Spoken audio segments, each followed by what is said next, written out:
एनकेएम news में आपका स्वागत है। मैं हूं संदीप शर्मा। इस देश में अगर किसी व्यक्ति से पूछा जाए कि वो सबसे ज्यादा परेशान किससे है, तो बिना सोचे पलक झपकते ही वो जवाब देगा महंगाई। महंगाई की मार से हमेशा आम आदमी परेशान रहा है।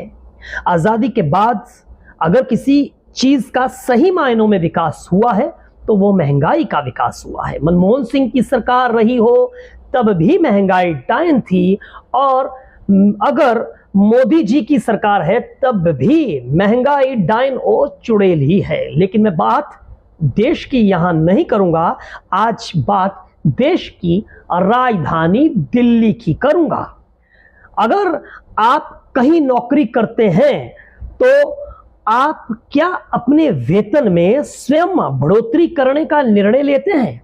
अगर आप 20,000 महीना या 10,000 या 50,000 जो भी आपको वेतन मिलता है, तो उसका निर्णय बढ़ाने का जो है वो किसी कंपनी की मैनेजमेंट लेती है, कंपनी लेती है, मालिक लेता है। और अगर सरकार मालिक है, सरकारी नौकरी कर रहे हैं, तो सरकार ये निर्णय लेती है। लेकिन आपके चुने हुए जनप्रतिनिधि जो कहने को तो जनता के नौकर हैं, कहने को तो जनता के सेवक हैं, लेकिन वो अपने वेतन में, अपने भत्तों में जब चाहें तब बढ़ोतरी कर सकते हैं और जितनी चाहें तब बढ़ोतरी कर सकते हैं। अब बात मैं मुद्दे पे आता हूं। दिल्ली नगर निगम की 31 अगस्त को आम सभा की बैठक हुई और उस बैठक में बड़ा ही हैरान कर देने वाला एक प्रस्ताव पास हुआ है। उस प्रस्ताव के मुताबिक आम आदमी पार्टी ने जो वेतन में बढ़ोतरी की है, उसे सुनने के बाद आप अपने दांतों तले उंगली दबाने को मजबूर हो जाएंगे और आपकी आंखें फटी की फटी रह जाएंगी। मासिक वेतन, मासिक भत्ता जो दिल्ली नगर निगम में पहले किसी निगम पार्षद को मिला करता था, वो मिला करता था 3,000 रुपए, 3,000 रुपए, जिसे आम आदमी पार्टी ने प्रस्ताव पास किया है और उसे 3,000 रुपए को बढ़ाकर 1,00,000 रुपए कर दिया है। वहीं जो बैठक, जो निगम में जो बैठकें हुआ करती हैं, उसका खर्चा जो है वो किसी भी निगम पार्षद को पहले 300 रुपए मिलता था और उसे बढ़ाकर अब 25,000 रुपए कर दिया गया है। तो आपकी आंखें, मुझे लगता है आप सुनकर हैरान होंगे कि जो मासिक भत्ता 3,000 रुपए मिलता था, उसे 97,000 रुपए बढ़ाकर 1,00,000 रुपए कर दिया, और जो 300 रुपए जो बैठक का मिलता था, उसे बढ़ाकर 25,000 रुपए कर दिया गया। और आप समझिए कि ये बेतहाशा बढ़ोतरी, अगर आप कहीं किसी जगह पर नौकरी कर रहे हैं और आपको वहां पर 3,000 रुपए महीने की आपको वहां पर वेतन मिल रहा है, तो क्या आप उसे बढ़ाकर सीधा आपको 1,00,000 रुपए मिल जाएगा? और कोई मीटिंग आप अटेंड करते हैं और उस मीटिंग का आपको 3,000 रुपए मिलता है, तो उसको बढ़ाकर सीधा सीधा 25,000 रुपए कर दिया गया है। दिल्ली नगर निगम में महापौर शैली ओबराय कहती हैं कि ये जो बढ़ोतरी की गई है ये बिल्कुल वाजिब है, और चूंकि महंगाई इतनी ज्यादा है, जो खर्चा किसी भी निगम पार्षद को मिल रहा है वो खर्चा बहुत कम था, इसलिए इसे बढ़ाना जरूरी था। इस मुद्दे पर विपक्ष भारतीय जनता पार्टी कहती है कि ये गलत है। ये तो सत्ता पक्ष और विपक्ष की बात रही।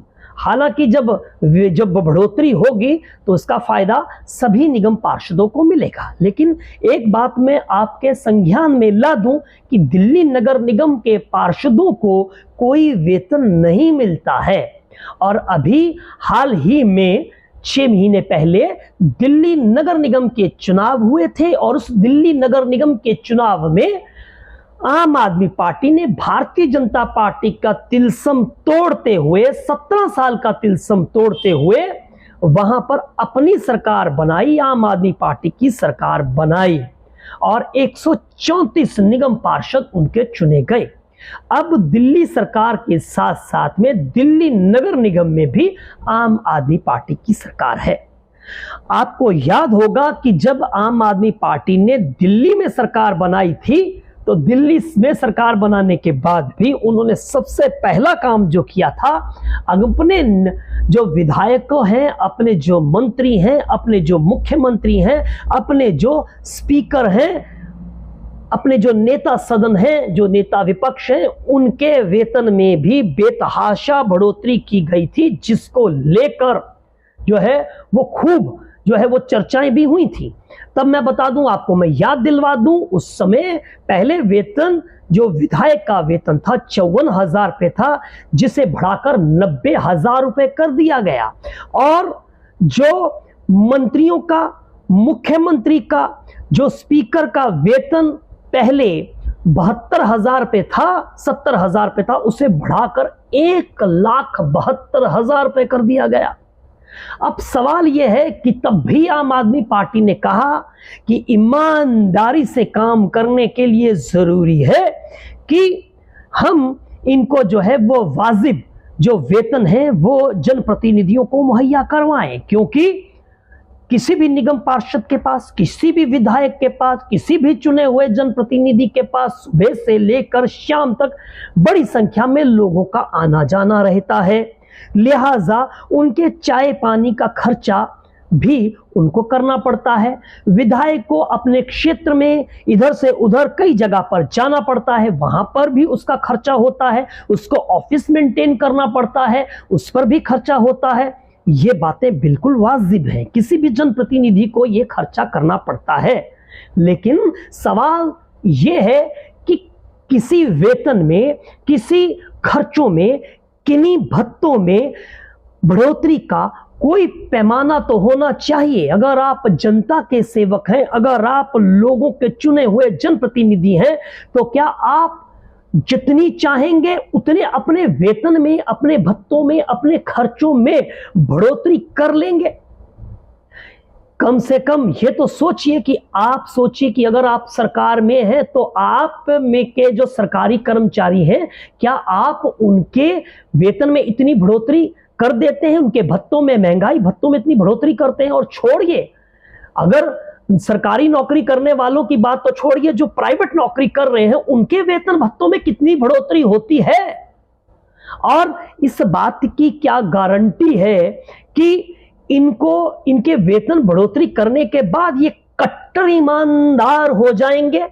इस बात की गारंटी क्या है? और फिर मैं एक बात और करता हूं, अभी तक इनको जो खर्चा 3,000 रुपए का मासिक भत्ता मिलता था और जो एक बैठक का 300 रुपए खर्चा मिलता था, बावजूद निगम पार्षद का चुनाव लड़ने के लिए, निगम पार्षद का टिकट पाने के लिए, ये बात किसी से छिपी नहीं हुई है कि लाखों रुपए जो है वो पार्टी को फंड के रूप में दिए जाते हैं। आपने देखा होगा आम आदमी party, Bharatiya Janata party, Congress party में जब किसी को टिकट नहीं मिलते हैं तो वो किस तरह से वो इसका रोष प्रदर्शन करता है, किस तरह से वो आरोप प्रत्यारोप लगाते हुए दिखाई देते हैं। और ये बात भी किसी से छिपी हुई नहीं है कि पार्टियों में टिकटें बिकती हैं और टिकटें लाखों में बिकती हैं। अब 300 रुपए के लिए और 3,000 रुपए के लिए कौन इतने पैसे खर्च करने के लिए इतना मारा मारी क्यों रहती है? एक निगम पार्षद जिसे कुछ मिलता नहीं, जिसे कोई वेतन नहीं मिलता, लेकिन वो निगम पार्षद बनना चाहता है। तो मैं इसके पीछे का खेल भी आपको बता दूं। एमसीडी को आम आदमी पार्टी ने संज्ञा दी थी, उसकी फुल फॉर्म बताई थी, जिसका म्युनिसिपल कॉर्पोरेशन डिपार्टमेंट जिसका नाम है, उसे कहा था मोस्ट करप्ट डिपार्टमेंट, सर्वोत्तम भ्रष्टाचारी विभाग। तो ये सर्वोत्तम भ्रष्टाचारी विभाग जो है, मोस्ट करप्ट डिपार्टमेंट, उसमें इतनी मारामारी क्यों? इसके पीछे की वजह है, किसी भी निगम पार्षद को खर्च करने के लिए अपने इलाके में जो उसको निधि मिलती है वो 1 करोड़ रुपए का फंड मिलता है साहब। अब इस 1 करोड़ रुपए के फंड में बहुत बड़ा खेल होता है। अब वो फंड किस लिए मिलता है? एक निगम पार्षद का काम होता है कि वो अपने इलाके में जो छोटी सड़कें हैं, जो गलियां हैं, उनका रखरखाव करेगा, उन सड़कों को बनवाना, उनकी मुरम्मत करवाना, ये काम है। सीवर को साफ करवाना, ये उसका काम है। पार्किंग जो है, पार्कों में जो है वो लाइटिंग की व्यवस्था करवानी, सड़कों में, गलियों में, मोहल्लों में लाइटिंग, स्ट्रीट लाइट्स लगवाना, ये उसका काम है। पार्कों के रखरखाव का काम है। जो प्राइमरी स्कूल्स हैं उनके रखरखाव का काम है। छोटे हॉस्पिटल्स जो हैं, एमसीडी के हॉस्पिटल्स, उनका रखरखाव का काम है। ये तमाम काम जो हैं वो निगम पार्षदों को करने होते हैं। लेकिन इन पर जो फंड जो मिलते हैं, जो इलाके के विकास के लिए जो निगम पार्षद को 1 करोड़ रुपए का फंड मिलता है, उसमें सीधा सीधा कमीशन खोरी का बहुत बड़ा धंधा है। ये किसी से छिपा हुआ नहीं। ठेकेदारों के साथ निगम पार्षदों के कमीशन बंधे होते हैं। मैं तमाम निगम पार्षदों पर आरोप नहीं लगाऊंगा, लेकिन मैं बताऊं कि अधिकांश निगम पार्षद इसमें जो है वो इस पूरे के पूरे सिस्टम का पार्ट होते हैं, इस पूरे के पूरे सिस्टम का पार्ट होते हैं। तो ये सबसे बड़ा खेल है निगम पार्षदों का। इसके बाद अगले खेल पे आइए। किसी भी इलाके के